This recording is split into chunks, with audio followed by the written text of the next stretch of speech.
believe they're all collegiate soon, very soon, to the raccoon. Raccoon coats don't care who's wearing them ballroom boys, all be sharing them soon, very soon, to the raccoon. Every day you'll have to dance in your halls. Any day your raccoon coats will have balls. Coats will have balls. Date a girl and start to hurry her right downtown to something furry or soon, very soon, to the raccoon.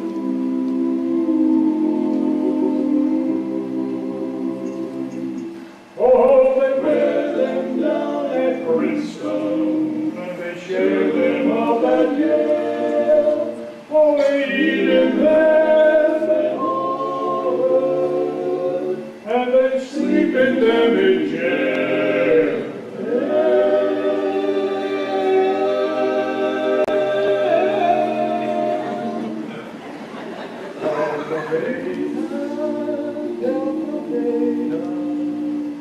See you later, alligator.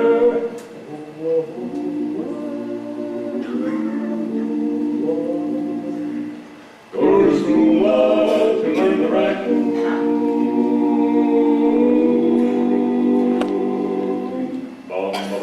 Rough guys, soft guys, men of dignity, join the raccoon coat fraternity soon, very soon, to do the raccoon.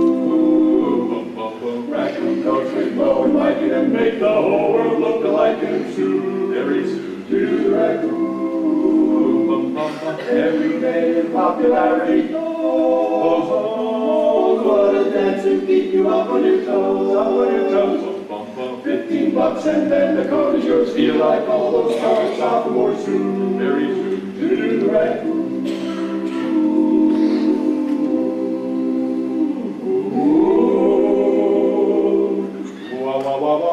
What you got, wanna try it, the very next thing you'll be riding it, you'll go right on doing the raccoon. Hoorah, rah, rah.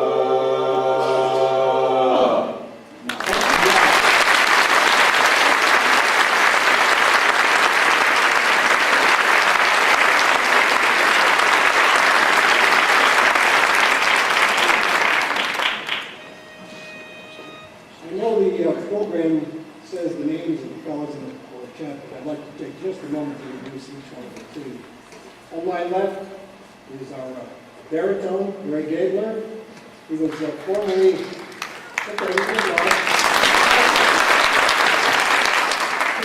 a personal bodyguard for Mike Tyson. But he's now a programmer, computer programmer with the IRS. The Illinois Reform School. The next guy here, this tall gentleman, is our bass, Mike Drosner.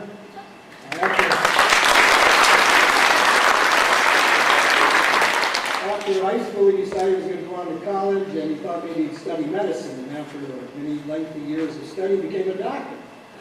But he noticed that he's been having some mental lapses every once in a while. He seems to forget some things, some important things. Like just yesterday, he was making his hospital rounds, and he walked into one of the patients, and he said, "Good morning, Tom." And the fellow kind of propped himself up in bed, and he said, "Good morning, Doc." And Dr. Mike said, "Tom, I've got some reports back. We ran some tests on you, and I've got some really good news, and I've got some bad news." Well, Tom, not feeling so well, he said, "Well, tell me the good news first, Doc." So Mike told him, he said, "You've got 72 hours to live." When he started to worry, he said, "Well, what's the bad news?" And he said, "I was supposed to tell you that 2 days ago."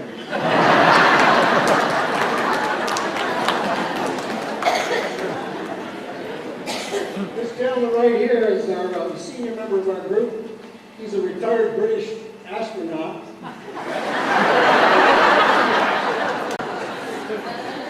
And he doesn't want to spare time on his hands, so he enjoys himself by collecting old coffee pots. My name is Jim Hobbs, and I sing the tenor in this group. I'm really the only serious one up here. And I operate the Ferris wheel concession at the 3 Mile Island amusement park.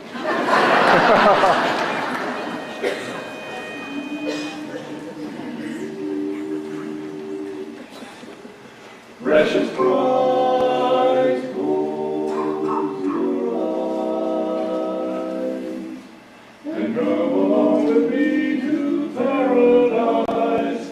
Honey dear, you know I want you near. Why don't you just turn out the light and then come over here? Nestle close up to my side, my heart's on fire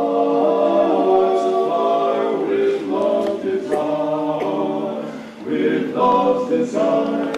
In my arms, my rest complete. I never thought that life could ever be so sweet, till I met you some time ago. But now you know, I love you so, yes, I'm telling you so. Oh, you beautiful doll, you great big beautiful doll. Let me put my arms about you. I could never live without you. Oh, you beautiful doll, you great big beautiful doll. If you ever leave me, how my heart will ache. I wanna hug you, but I fear you break. Oh, you beautiful doll. If you ever leave me, how my heart will ache. I wanna squeeze you, baby, please don't wait. Oh, you beautiful doll. Oh, you beautiful, simply wonderful doll, you beautiful doll.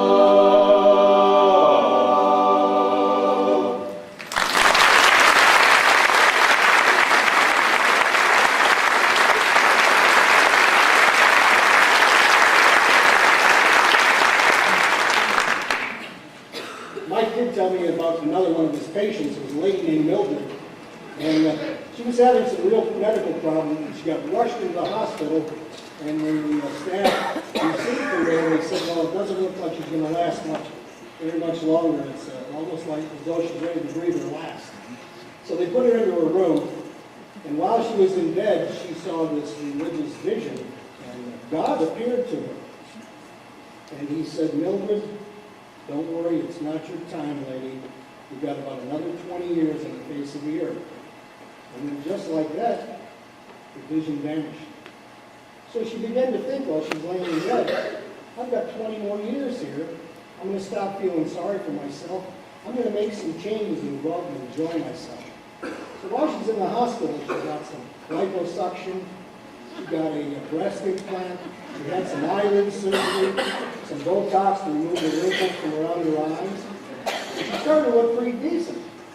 So they excused her from her hospital room. There was no reason to keep her. She went down into the lobby, and when she got to the lobby, she noticed there was a beauty shop. So she headed right into the beauty shop. They did a manicure, they did her nails, they changed her cosmetics, they redid her hair. She looked like $1 million. So she puts on her coat and walks out the front door, and bam! She gets hit by a city bus. Well, 20 minutes later, she shows up at the pearly gates. And God happened to be on duty then, so she said, what's going on? She said, you told me in the vision I had another 20 years down here. I went and changed all sorts of things so I could enjoy myself. What gives? And he looked at her and he said, well, Mildred, I just didn't recognize you.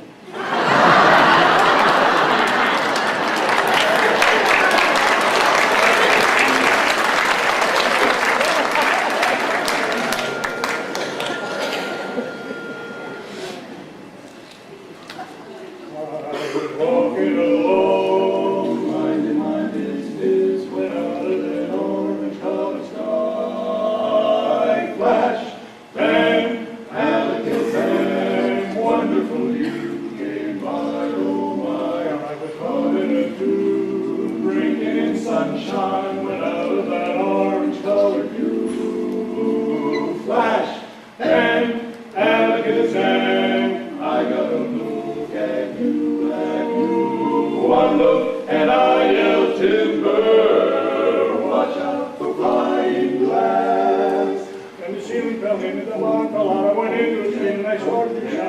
it, this is it, this is it.